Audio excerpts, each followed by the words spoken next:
waxay ku sheekayn jireen maalin maalmaha ka mid a ayay goray cawli ka soo dul dhacday duurjoog oo idile meel ay isugu timidoo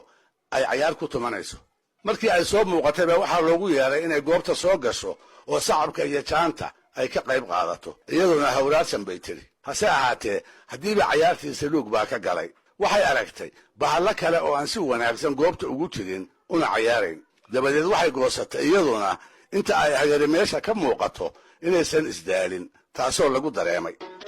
gorayo cawshaa wax reerteeda taagnaa haldhaa damman oo isagu si hagar la'aana sacabada isugu garaacayay una jaamaynayay